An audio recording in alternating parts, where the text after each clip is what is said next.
నమస్తే, నేను Maruthi Ram. 95 TV speed న్యూస్కు స్వాగతం. బోటులో వెళ్లి ఫిషింగ్ హార్బర్ పనులను పరిశీలించారు కేంద్ర మత్స్యశాఖ సహాయ మంత్రి ఎల్ మురుగన్. ఏపీ మత్స్యశాఖ మంత్రి డాక్టర్ సీదిరి అప్పలరాజుతో కలిసి పరిశీలించారు. మచిలీపట్నంలో మంత్రి సీదిరి అప్పలరాజుకు గజమాలతో ఘన స్వాగతం పలికారు వైఎస్ఆర్సీపీ కార్యకర్తలు. ఈ సందర్భంగా జాలర్ల సమస్యలు అడిగి తెలుసుకున్నారు మంత్రులు.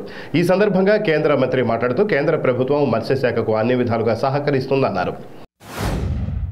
హైదరాబాద్లో మెగాస్టార్ చిరంజీవి సురేఖ దంపతులను ఆంధ్రప్రదేశ్ రాష్ట్ర పర్యాటక శాఖ మంత్రి ఆర్కే రోజా మర్యాదపూర్వకంగా కలిశారు.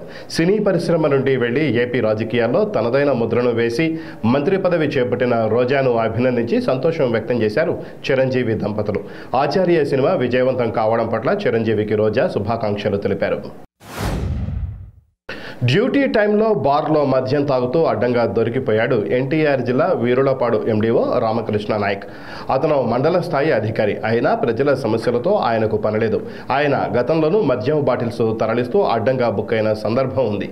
అయినా సరే మారని ఆయన తీరు నేడు ఏకంగా బార్లో కూర్చొని రిలాక్స్గా మద్యం తాగుతూ సీసీ కెమెరాకు చిక్కాడు.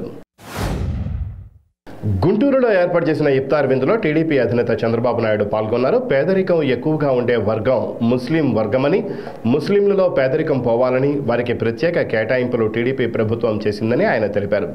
హజ్ హౌస్ కట్టి హైదరాబాద్ నుంచి హజ్ యాత్రకు వెళ్లేలా ఏర్పాటు చేశామని గుర్తు చేశారు.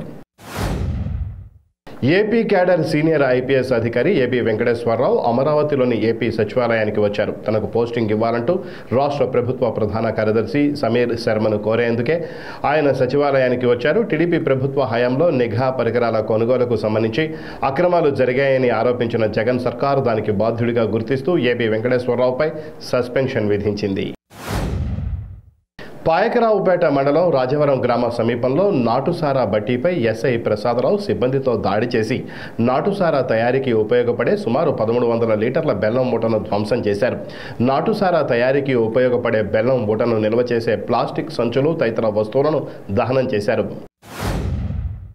రంగారెడ్డి జిల్లా ఇబ్రహీంపట్నం తహసీల్దార్ కార్యాలయంలో ఆర్డీఓ వెంకటాచారి విలేకరుల సమావేశం నిర్వహించారు. ఇబ్రహీంపట్నం డివిజన్ పరిధిలోని మంచాల, యాచారం, ఇబ్రహీంపట్నం, మాడుగుల, అబ్దుల్లాపూర్ మెట్, హయత్ నగర్ మండలాలలో గల భూములను ఎవరైనా రియల్ ఎస్టేట్ వ్యాపారులు కొనుగోలు చేసిన వారిపై చట్టపరమైన చర్యలు తీసుకుంటామని హెచ్చరించారు. తిరుపతి జిల్లా చంద్రగిరి పోలీస్ స్టేషన్ పరిధిలోని భాకరావుపేట ఘాట్ రోడ్ ప్రమాదాలకు నిలయంగా మారుతోంది.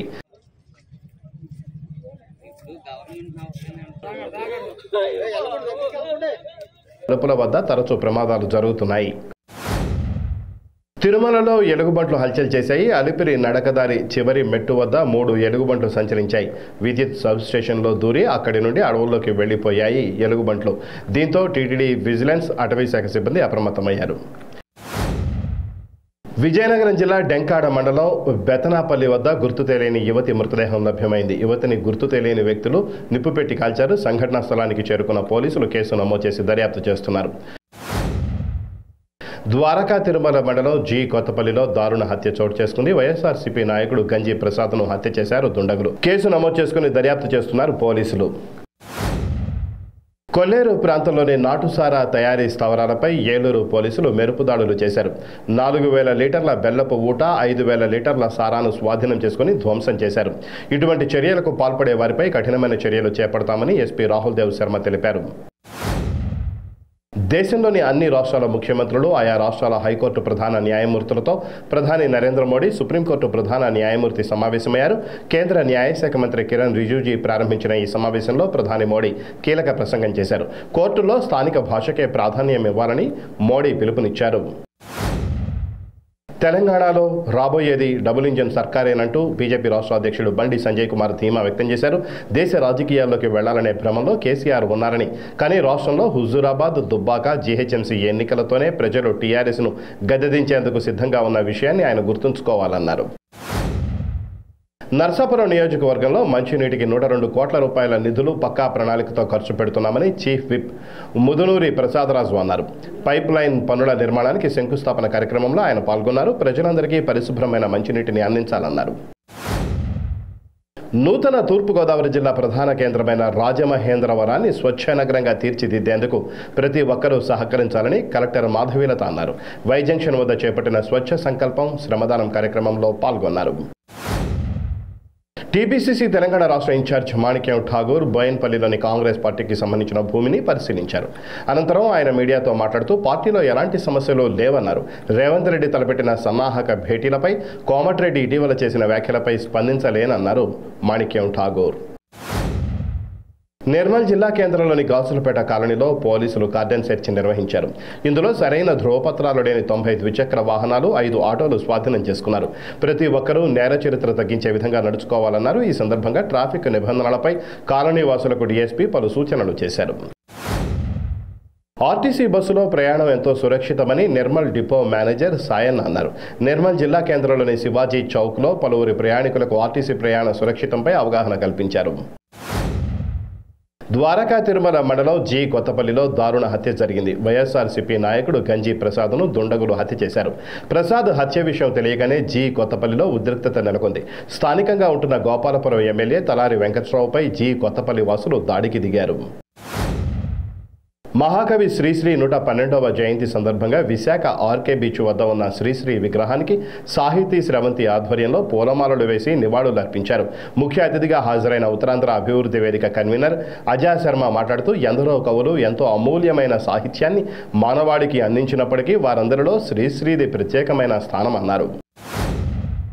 తిరుపతి జిల్లా రామచంద్రపురం మండలంలో గెరికెచేనిపల్లి అరుంధతి వాడకు చెందిన గ్రామస్తులు ఎంఆర్ఓ కార్యాలయం ముందు మృతదేహంతో ధర్నాకు దిగారు. తమను అగ్రకులస్తులు అడ్డుకుంటున్నారని, అందువల్ల తాము మృతదేహాన్ని తీసుకెళ్లడానికి ఇబ్బందులు ఎదురవుతున్నాయన్నారు. శ్మశాన వాటిక ఏర్పాటు చేయాలని కోరారు. నాగర్ కర్నూలు జిల్లా కల్వకుర్తిలో ఏసీబీ దాడులు నిర్వహించింది. ఈ దాడుల్లో కల్వకుర్తి విద్యుత్ శాఖ ఏఈ సురేష్ ₹1,00,000 లంచం తీసుకుంటూ ఏసీబీ అధికారులకు చిక్కాడు. భద్రాద్రి కొత్తగూడెం జిల్లా అన్నపురెడ్డి మండల కేంద్రంలో ముస్లిం సోదరులకు వైఎస్ఆర్ తెలంగాణ పార్టీ ఇఫ్తార్ విందు నిర్వహించింది. ముఖ్య అతిథిగా అధ్యక్షురాలు వైఎస్ షర్మిల పాల్గొన్నారు. ఈ సందర్భంగా ఆమె మాట్లాడుతూ వైఎస్ఆర్కు ముస్లింలంటే ప్రత్యేక స్థానం ఉండేదని, 4% రిజర్వేషన్ ఇచ్చిన ఘనత వైఎస్ఆర్దేనని ఆమె తెలిపారు. కృష్ణా జిల్లా మచిలీపట్నంలో దారుణం చోటు చేసుకుంది. మానవ మృగంగా మారిన తండ్రి స్థానంలో ఉన్న వ్యక్తి తల్లితో సహజీవనం చేస్తూనే ఆమె కూతురుపై ఘాతుకానికి తెగబడ్డాడు. బెదిరించి 10 నెలలుగా ఆ మైనర్ బాలికపై అత్యాచారం చేస్తున్నాడు.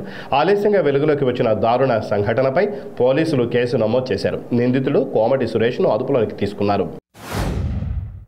మాస శివరాత్రి సందర్భంగా మీర్పేట లక్ష్మీ గణపతి ఆలయంలో రుద్రాభిషేకం, విష్ణు సహస్రనామ పారాయణం చేశారు. గాయత్రి సేవా సంఘం ఆధ్వర్యంలో ఈ కార్యక్రమం నిర్వహించారు. చైత్రమాసం అమావాస్య సందర్భంగా కర్నూలు జిల్లా వల్లెరవారి పల్లెలోని లక్ష్మీ నరసింహస్వామికి ప్రత్యేక అభిషేకం నిర్వహించారు. ₹4,50,000 కరెన్సీ నోట్లతో ప్రత్యేక అలంకరణ చేశారు. భక్తులందరికీ అన్నదానం చేశారు. ముస్లింలంతా ఆనందంగా రంజాన్ పండుగను జరుపుకోవాలని స్వచ్ఛ ఆంధ్ర కార్పొరేషన్ చైర్పర్సన్ దేవసేన ఆకాంక్షించారు. గూడూరు పట్టణంలోని తన నివాసంలో రంజాన్ కానుకలను పంపిణీ చేశారు. వరంగల్లో తలపెట్టిన రాహుల్ గాంధీ సభను విజయవంతం చేయాలని కాంగ్రెస్ నాయకులు దండెం రామరెడ్డి కోరారు. ఇబ్రహీంపట్నంలో ఆయన మీడియాతో మాట్లాడారు. ప్రతి గ్రామం నుంచి నాయకులు, కార్యకర్తలు, రైతులు పెద్ద సంఖ్యలో హాజరు కావాలని కోరారు. తాడేపల్లిలో వృద్ధుడిపై సాక్షి విలేకరి నాగిరెడ్డి దాడి చేశాడు. పొలకంపాడు గ్రామంలో స్థలం ఖాళీ చేసే విషయంలో జోక్యం చేసుకుని మరీ దాడికి పాల్పడ్డాడు. అంతటితో ఆగకుండా కుటుంబ సభ్యులపైన దాడి చేశాడు. అడ్డుకున్న మహిళలను కాళ్లతో తన్నాడు. ఆదిలాబాద్ జిల్లా ఇచ్చోడ మండల పరిధిలోని నర్సాపూర్ గ్రామం ప్రతి నెలలో వచ్చే కృష్ణ శుక్లపక్ష ఏకాదశి రోజున రామకృష్ణ నామ సంకీర్తనలతో మారుమ్రోగుతుంది. మహారాష్ట్రలోని బీడ్ జిల్లాకు చెందిన అర్జున్ మహారాజ్ లాడ్ బృందంతో పాల్గొని చక్కటి రామకృష్ణ నామ సంకీర్తనలు ఆలపిస్తూ గ్రామ ప్రజలను భక్తి పారవస్యంలో ముంచెత్తారు. చైత్రమాసం అమావాస్య తిథి మహాపర్వదినం సందర్భంగా సూర్యాపేట జిల్లాలోని పిల్లలమరి శివాలయంలో ఎరకేశ్వరుడికి పంచామృతాలతో అభిషేకం చేశారు. పుష్పార్చన, బిల్వార్చన, నీరాజన మంత్రపుష్పం నిర్వహించారు. తర్వాత తీర్థ ప్రసాదాలను భక్తులకు అందజేశారు.